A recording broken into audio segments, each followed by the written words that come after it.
Breaking news చూస్తున్నారు. Andhra Pradesh elections దగ్గర పడుతున్న సందర్భంలో అక్కడ రాజకీయాలు చాలా రసవత్తరంగా మారుతున్నాయి. ముఖ్యంగా రోజుకో డెవలప్మెంట్ చోటు చేసుకుంటోంది. ఈ రోజు డెవలప్మెంట్ చూస్తున్నారు గన్నవరం సంబంధించి. గన్నవరంలో వైసీపీ అభ్యర్థిని మారుస్తారంటూ కూడా ప్రచారం జోరందుకుంది. కొంతకాలంగా నియోజకవర్గంలో అందుబాటులో వంశీ లేరు. అవును, టికెట్ మార్పు భవిష్యత్ కార్యాచరణపై కార్యకర్తలతో ఆయన చర్చిస్తున్నట్టుగా తెలుస్తోంది. తానే పోటీలో ఉంటానంటూ కార్యకర్తలతో చెబుతున్నారు వంశీ. మైలవరం లేదా పెనమలూరుకి వెళ్లాలని చెప్పి వంశీకి అధిష్టానం ఆదేశాలు జారీ చేసినట్టుగా తెలుస్తోంది. అయితే గన్నవరం నుంచి ఇతరుని బరిలోకి దింపే ఆలోచనలో వైసీపీ అధిష్టానం ఉన్నట్టుగా తెలుస్తోంది. ఇంతకీ ఆ వ్యక్తి ఎవరు అనే చర్చ కూడా ఇప్పుడు జోరుగా జరుగుతోంది. అయితే ఇటీవల గన్నవరంలో జరిగిన కార్యకర్తల సమావేశంలో చర్చించారు వంశీ. ముఖ్యంగా గన్నవరం నుంచి తానే పోటీలో ఉంటానంటూ కూడా హైకమాండ్కు చెప్పినట్టుగా తెలుస్తోంది. ముఖ్యంగా కార్యకర్తలు కూడా ఈ అంశాన్ని ఆయన కన్వే చేసినట్టుగా తెలుస్తోంది. విజువల్స్ మీరు చూస్తున్నారు. వల్లభనేని వంశీ ఇప్పుడు ఏం చేయబోతున్నారు? వంశీ దారెటు అనే ప్రశ్న వినిపిస్తోంది. గన్నవరం నుంచే బరిలోకి దిగుతారా, లేకపోతే వైసీపీ అధిష్టానం ఆదేశించినట్టుగా మైలవరం లేకపోతే పెనమలూరు నుంచి ఆయన బరిలోకి దిగే అవకాశం ఉందా? ఒకవేళ అధిష్టానం చెప్పినట్టుగా ఆయన అక్కడి నుంచే బరిలోకి దిగుతారా, లేకపోతే తన రూటు ఎటు అనే ప్రశ్న వినిపిస్తోంది. అప్డేట్స్ తెలుసుకునే ప్రయత్నించడం మా ప్రతినిధి కృష్ణమోహన్ అప్డేట్స్ అందించేందుకు లైవ్లో జాయిన్ అవుతున్నారు. కృష్ణమోహన్, చాలా ఇంట్రెస్టింగ్ డెవలప్మెంట్ కింద చెప్పుకోవాలి. ఎందుకంటే కొద్ది రోజుల క్రితం ఇన్ఫాక్ట్ ఆయన తెలుగుదేశం పార్టీని వీడి వైసీపీలోకి వచ్చారు. వైసీపీ నుంచి గన్నవరం నుంచి పోటీలోకి దిగుతారంటూ కూడా కార్యకర్తలతో చెప్తున్న సందర్భంలో కాదు పెనమలూరు కానీ లేకపోతే మైలవరం నుంచి కానీ పోటీ చేయాలని చెప్పి వైసీపీ అధిష్టానం చెబుతున్నట్టుగా తెలుస్తోంది. ఇంతకీ వైసీపీలో వంశీ దారెటు?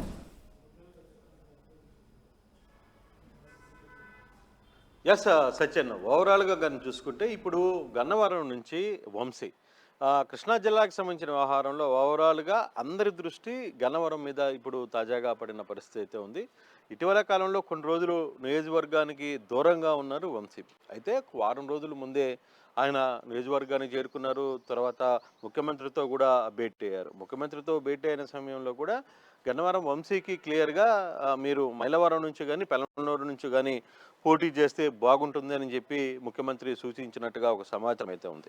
ఈ వ్యవహారంలోనే గన్నవరంలో వంశీ ఎక్కడి నుంచి పోటీ చేయాలి అనే ఒక చర్చ నడుపుకుంటున్నట్టుగా ఉంది. అయితే మొదట అతను మైలవరం నుంచి పోటీ చేయొచ్చు దానికి అంగీకరించిన సూత్రప్రాయంగా, బట్ అతనికి ఇంటర్నల్గా మాత్రం తాను గన్నవరం నుంచే పోటీ చేయాలనుకున్నట్టుగా చాలా స్పష్టంగా అర్థమవుతుంది. అయితే ఇప్పటికిప్పుడు నిన్న రాత్రి తన ఇంపార్టెంట్ అయిన క్యాడర్ అందరినీ కూడా ఆయన గన్నవరంలో మీట్ అయ్యారు. గన్నవరంలో మీట్ అయ్యి నాయకులందరినీ కూడా పిలుస్తున్నారు. ఎక్కడ మీడియాని లోపలికి అనుమతించకుండానే, మీడియాకి సంబంధం లేకుండానే ఆయన కేవలం కార్యకర్తలు ముఖ్యమైన నాయకులతో ఆయన కూర్చొని మాట్లాడుతున్నారు. కానీ తాను ఒకటే చెప్తున్నారు, నేను గన్నవరం నుంచే పోటీ చేస్తాను, ఎలా ఉండబోతుంది అనేది చూడాలి. అయితే అధిష్టానం నాకు మైలవరం కావచ్చు లేకపోతే పెనమలూరు ఇస్తామనింది. సో కానీ నేను గన్నవరం నుంచి పోటీ చేయాలనుకుంటున్నానని చెప్పి తన సన్నిహితుల దగ్గర అయితే వంశీ చెప్తున్నారు. అయితే వంశీ గత కొంతకాలంగా చూసుకుంటే చాలా సైలెంట్గా ఉన్నారు. ఎక్కడ మాట్లాడటం లేదు, మీడియా దగ్గరికి రావట్లేదు, మీడియాతో కూడా మాట్లాడే పరిస్థితి లేదు. బేసిక్గా వంశీనే మీడియాతో ఒక సెక్షన్ ఆఫ్ పీపుల్తోనే ఆయన మాట్లాడే ప్రయత్నం చేస్తారు. బేసిక్గా అందరితో మాట్లాడే ప్రయత్నం వంశీ చేయరు. ఆ ప్రయత్నం తర్వాత కొంతకాలంగా అసలు నియోజకవర్గంలోనే కనపడలేదు. దాదాపుగా ఒక 15 రోజులు నియోజకవర్గాన్ని దూరంగా బయటకు వెళ్ళారు. సో ఆ టైంలో అందరూ అసలు వంశీ ఎక్కడున్నారు, వంశీ ఎందుకు సైలెంట్ అయ్యారు ఏంటని నానా రకాల వార్తలు, స్పెక్యులేషన్స్ అయితే వచ్చాయి. అయితే ఆయన విజయవాడకి తిరిగి వచ్చిన తర్వాత గన్నవరంలో ఉంటూనే తన కార్యకర్తలతో మాత్రం చాలా సీరియస్గా సమాలోచనలు అయితే చేస్తున్నారు. పార్టీ ఎటువంటి నిర్ణయం తీసుకుంటే తన మనసులో ఏముంది అనే అంశాన్ని వాళ్ళు ముందుకు పెట్టే ప్రయత్నం అయితే సందర్భాలు వచ్చినప్పుడు ప్రధానంగా వినిపించే మాట పార్టీ మారుతారు అనే ప్రచారం జోరందుకుంటూ ఉంటుంది. ఎందుకంటే గన్నవరం నుంచి పోటీ చేయాలనుకుంటున్నారు, కానీ గన్నవరం నుంచి టికెట్ రావట్లేదు, లేకపోతే దక్కకపోవచ్చు అనే ప్రచారం కూడా జోరందుకున్న నేపథ్యంలో ఇప్పుడు ఆయన పార్టీలోనే కొనసాగుతారా, లేకపోతే పార్టీ మారే ఆలోచనలో కూడా ఉన్నారా? అంటే బేసిక్గా వంశీ విషయం మనకు తెలుసు. వంశీ వ్యవహరించిన మాటలు తోటాలు తెలుగుదేశం మీద ఒక బుల్లెట్ లాగా వెళ్ళిన పరిస్థితి అయితే చూసి, కానీ అటువంటి పరిస్థితుల్లో తిరిగి ఆయన సంస్థకి వెళ్తారు, పార్టీకి వెళ్తారు అనేది నేనైతే అనుకోవడం లేదు.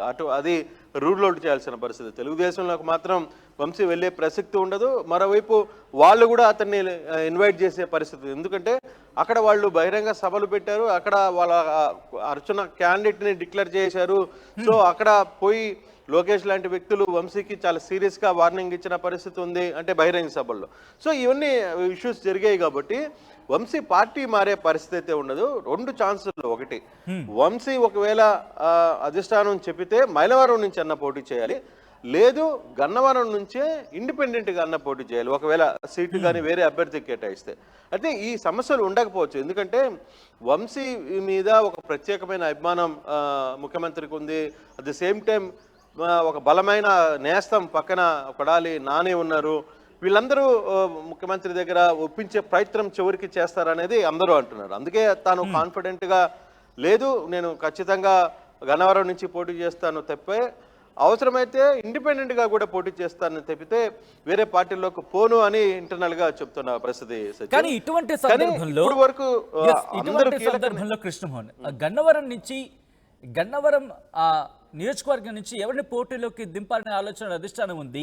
అటువంటి గట్టి పొట్టి వినిపించినప్పుడే వంశీ విషయంలో కావచ్చు, లేకపోతే గట్టి నేతల విషయంలో కాస్త తర్జన భర్జన పడే అవకాశం ఉంటుంది. కాబట్టి అక్కడ వైసీపీలోనే ఎటువంటి పోటీ ఉంది, ఎవరెవరి పేరు వినిపిస్తున్నాయి?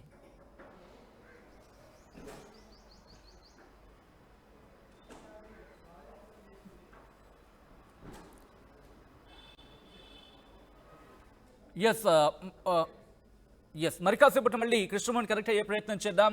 చిన్న టెక్నిక్ గ్లిచ్ వచ్చింది. మొత్తంగా అయితే మాత్రం గన్నవరం నియోజకవర్గానికి సంబంధించి మాత్రం ఉత్కంఠ కొనసాగుతోంది. ముఖ్యంగా వల్లభనేని వంశీ ఎటువైపు ఏం చేయబోతున్నారు, ఎటువైపు వెళ్ళబోతున్నారు, ముఖ్యంగా పార్టీ మారుతారనే ప్రచారం కూడా జోరందుకుంది. కానీ మారకపోవచ్చు అనే మాట కూడా వినిపిస్తోంది. ఒకవేళ పార్టీ మారే ఆలోచనలు ఉంటే కనుక ఇండిపెండెంట్గా పోటీ చేసే అవకాశం ఉంది, లేకపోతే అధిష్టానం సూచించినట్టుగా మైలవరం నుంచి కానీ లేకపోతే పెనమలూరు నుంచి కానీ బరిలోకి దిగే అవకాశం ఉంది అనే చర్చ కూడా చాలా జోరుగా జరుగుతోంది. ముఖ్యంగా ఇటీవల కార్యకర్తలతో ఆయన సమావేశం నిర్వహించినప్పుడు కూడా గన్నవరం నుంచి తాను పోటీలో ఉంటానంటూ కూడా ఆయన ధీమాను వ్యక్తం చేసిన పరిస్థితి ఉందంటే కనుక గన్నవరంలో ముఖ్యంగా వైసీపీలో ఎటువంటి గట్టి పోటీ ఉందో అక్కడ అర్థం చేసుకోవచ్చు. ఎస్, బ్యాక్ టు కృష్ణమోహన్ దగ్గరికి వెళ్లే ప్రయత్నం చేస్తున్నాం. కృష్ణమోహన్, ఎటువంటి గట్టి పోటీ ఉంది? ఇప్పుడు దాని గురించి చర్చించుకుంటున్నాం. గన్నవరంలో ఎటువంటి గట్టి పోటీ ఉంది? ముఖ్యంగా గన్నవరంలో వైసీపీకి వంశీ పోటీలోకి దిగడానికి ఆలోచిస్తున్న తరుణంలో ఓ గట్టి పోటీ ఉంటేనే వంశీ అభ్యర్థిత్వానికి సంబంధించి క్వశ్చన్ మనకు వినిపిస్తుంది. కాబట్టి అక్కడ ఎటువంటి పోటీ ఉంది, ఎవరెవరు పోటీ ఇస్తున్నారు వంశీకి? అంటే బేసిక్గా అక్కడ యార్లగడ్డ వెంకట్రావు గతంలో వైసీపీ నుంచి పోటీ చేసి, యార్లగడ్డ వెంకట్రావు వైసీపీ నుంచి పోటీ చేశారు, వంశీ తెలుగుదేశం నుంచి పోటీ చేశారు. తెలుగుదేశం నుంచి పోటీ చేసిన 23 మందిలో ఈ గెలిచిన వాళ్ళలో తను ఒకడు. అయితే చాలా స్వల్పమైన మెజార్టీతోనే ఆయన ఇక్కడి నుంచి గెలిచిన పరిస్థితి అయితే ఉంది. కానీ ఇప్పుడు అదే యార్లగడ్డ వెంకట్రావు నేరుగా తెలుగుదేశంలోకి జాయిన్ అయిపోయారు, తెలుగుదేశంలోకి వెళ్ళిపోయారు. తెలుగుదేశంలో పెద్ద భారీ బహిరంగ సభ అదే గన్నవరంలో పెట్టారు. దానికి లొకేషన్ పిలిపించారు, చాలా పెద్ద స్థాయిలో అక్కడ ప్రకటనలు చేశారు. సో తద్వారా అతను తన టీడీపీ లైన్ని తీసుకుని వెళ్ళిపోయారు. ఆయన నిజంగానే యార్లగడ్డ వెంకటేశ్వరరావు లాస్ట్ టైం మంచి పోటీ ఇచ్చిన వ్యక్తుల్లో తాను ఒకటి, వైసీపీ నుంచి పోటీ చేసిన. కానీ ఆ అన్య పరిణామాల్లో చాలా తక్కువ మెజార్టీతో యార్లగడ్డ వెంకటరావు ఓడిపోయిన పరిస్థితుల్లో సో తిరిగిని తన ఓటమిని జీర్ణించుకోలేని వెంకట్రావు చాలా కాలంగా వైసీపీతో ఉన్నప్పటికీ కూడా వైసీపీ కొందరు నేతల ప్రజల చేత వంశీని ఇక్కడికి పార్టీలోకి చేర్చుకుంది. సో వంశీని పార్టీలోకి చేర్చుకున్న తర్వాత ఇక యార్లగడ్డ వెంకట్రావు పూర్తిగా కూడా పార్టీని వదిలేసి తెలుగుదేశం వైపు తన దారిని తాను చూసుకున్నారు. ఈరోజు అక్కడ తన కార్యక్రమాలని అన్నిటిని కూడా యాక్టివ్ చేసుకుంటున్న పరిస్థితి. ఇప్పుడు వంశీ వ్యవహారంలో వైసీపీ ఆలోచిస్తుంది టికెట్.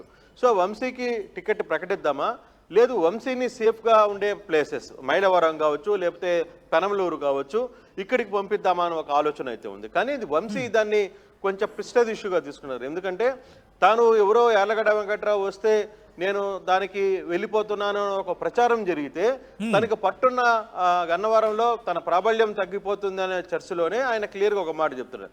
ఎటువంటి పరిస్థితుల్లో అయినా ఒకవేళ నన్ను మీద ప్రెజర్ పెడితే నేను ఇండివిజువల్గా అయినా సరే పోటీ చేయాలనుకుంటున్నారు తప్పితే ఇండిపెండెంట్గా పోటీ చేద్దాం దానికి కూడా సిద్ధంగా ఉన్నానని చెప్తున్నారు తప్పితే పార్టీ మారే ప్రసక్తి అయితే ఉండదు బహుశా. కాకపోతే అట్లాంటి అదే at the same time assembly స్థానం కూడా మారే పరిస్థితి కూడా ఆయనకు ఒప్పుకోవడం లేదు. సో అంటే బేసిక్గా ఇప్పుడు కానీ చూసుకుంటే వైసీపీలో ఉన్న టాప్ లీడర్స్ లో వైసీపీలో తెలుగుదేశం నుంచి వచ్చిన టాప్ లీడర్లో వంశీ ఒకటి అయిపోయారు. కానీ వంశీ ఏమనుకున్నా ఆడ కార్యక్రమాలు ముఖ్యమంత్రి గారి దగ్గర జరుగుతున్నాయి. సేమ్ టైం ఆ పక్కనున్న ఇతను కొడాలి నాని ఉన్నారు, పేరు నాని ఉన్నారు, ఈ బ్యాచ్ అంతా ఆయనకి సపోర్ట్ చేసే టీం ఉంది. సో వాళ్ళ సహాయం కావచ్చు, వాళ్ళ మద్దతు పూర్తిగా ఉంది కాబట్టి సో డెఫినెట్ గా వంశీకి తను అనుకున్న పనులన్నీ జరుగుతూ వచ్చాయి. కానీ ఇక్కడ ఈక్వేషన్స్ అండ్ వీటిల్లో వచ్చేసరికి కొంత లెక్కలు మారుతున్నాయి. ఆ లెక్కలు మారుతున్న సమయంలో వంశీని ఏం చేయాలని ఒక ప్రశ్నకి ఉదయిస్తున్న పరిస్థితి. వంశీని సో ఎక్కడికైనా బయటికి పంపించాలా లేకపోతే వేరే ప్రాంతం తీసుకుంటున్నామా అనే చర్చలు. కానీ వంశీ క్లియర్గా మాత్రం ఒకటి చెప్తున్నారు, నేను గన్నవరం విడిచి వెళ్ళే ప్రసక్తి లేదు అనేది ఆయన తన సన్నిహితులతో అయితే గట్టిగా మాట్లాడుతున్నారు. సో నిన్న ఈరోజు కూడా కేవలం కార్యకర్తల వరకే పరిమితమై తాళ్ళతోనే మాట్లాడే ప్రయత్నం అయితే చేస్తున్నారు. చూడాలి. అయితే వంశీ ఇదే విషయం మీద స్పందిస్తారు, బహుశా రేపేళ్ళుండే స్పందిస్తారు. ఆయన ఏంటంటే అందరితో మాట్లాడే ఇది కాదు, దానికి ఒక ప్లాన్ ఆఫ్ యాక్షన్ ఉంటుంది. దానికోసమే కొంత టీంని పెట్టుకుంటాడు. ఆ విధంగానే ముందుకు వెళ్ళే పరిస్థితి అయితే వంశీ చేసే ప్రయత్నం కూడా జరగబోతుంది. కానీ బట్ ఎలా ఉండబోతుంది తన రెస్పాన్స్, ఎలా ఉండబోతుంది, తన రెస్పాన్స్కి ఎవరు ముందుకు వస్తారా అనేది కూడా వేచి చూడాలి. సో ఆయన ఏదైనా ఇప్పుడు కృష్ణా జిల్లాలో మాత్రం వంశీ నిలబడతాడా లేదా, వంశీ పోటీలో ఉంటారా లేదా, ఏదైనా చేంజ్ ఉంటుందా, ఇండిపెండెంట్గా ఉంటాడా అని ఒక చర్చ మాత్రం తన అనుచరుల మధ్యనే పెద్ద ఎత్తున జరుగుతున్న పరిస్థితి కనబడుతుంది. Sachin right, thank you so much Krishnamohan. నిజంగా కృష్ణమ్మ చెంత రాజకీయాలు కాక రేపుతున్నాయనే చెప్పుకోవాలి. ఎండాకాలం ముదురుతుందో లేదో ఇంకా పూర్తిగా స్పష్టత రావట్లేదు. కానీ రాజకీయాలు ఆంధ్రప్రదేశ్లో మాత్రం ఆ స్థాయిలో హీటును పెంచేస్తున్నాయి. ఉష్ణోగ్రతలు తారాస్థాయికి చేరుకుంటున్నాయంటే దాదాపు అవుననే సమాధానం వినిపిస్తుందని చెప్పుకోలేదు. ముఖ్యంగా రాజకీయంగా పెరుగుతున్న వేడి మాత్రం చాలా రాజుకుంటుందని చెప్పుకోవాలి. ముఖ్యంగా టికెట్ల విషయంలో కావచ్చు, సీట్ల పంపకాల విషయంలో కావచ్చు, అక్కడ ఆ వేడి తారాస్థాయికి చేరుకుంటుంది రోజు రోజుకి. గన్నవరంలో చూసుకుంటే కనుక గన్నవరంలో వైసీపీ అభ్యర్థిని మారుస్తారంటూ ప్రచారం జోరందుకుంటోంది. కొంతకాలంగా నియోజకవర్గంలో అందుబాటులో వంశీ లేరు అనే ప్రచారం కూడా చాలా గట్టిగా జరుగుతోంది. టికెట్ మార్పు భవిష్యత్తు కార్యాచరణపై కార్యకర్తలతో వంశీ చర్చించినట్టుగా తెలుస్తోంది. తానే పోటీలో ఉంటానంటూ కూడా కార్యకర్తలతో ఆయన చెప్పడం, ఆయన ధీమాను వ్యక్తం చేయడం ఇప్పుడు కాసింత కాకరేపుతుందనే చెప్పుకోవచ్చు. మైలవరం లేదా పెనమలూరు నుంచి పోటీలోకి దిగాలంటూ కూడా వైసీపీ వంశీకి సూచించినట్టుగా తెలుస్తుంది. వైసీపీ అధిష్టానం వంశీకి సూచించినట్టుగా తెలుస్తోంది. అయితే దీనికి సంబంధించి వార్తలు కూడా ఆ స్థాయిలోనే చక్కర్లు కొడుతున్నాయి. అయితే గన్నవరం నుంచి ఇతరులను బరిలోకి దింపే ఆలోచనలు వైసీపీ అధిష్టానం ఉన్నట్టుగా తెలుస్తోంది. ఈ విషయం మరింత చర్చకు దారితీస్తోంది. అయితే ఇటీవల గన్నవరంలో జరిగిన కార్యకర్తల సమావేశంలో వంశీ చర్చించారు. గన్నవరం నుంచి తానే పోటీలో ఉంటానంటూ కూడా హైకమాండ్కు చెప్పానని కార్యకర్తలతో చెప్పుకొచ్చారు వంశీ. ఇప్పుడు ఇదే అంశానికి సంబంధించి కూడా డిస్కషన్ జరుగుతోంది. ఏం జరగబోతోంది, వైసీపీలో వంశీ ఏం చేయబోతున్నారు, ముఖ్యంగా వైసీపీ అధిష్టానం చెప్పినట్టుగా పెనమలూరు కానీ లేకపోతే మైలవరం నుంచి పోటీలోకి దిగుతారా, లేకపోతే ఇండిపెండెంట్గా గన్నవరం నుంచి పోటీలో ఉంటారా?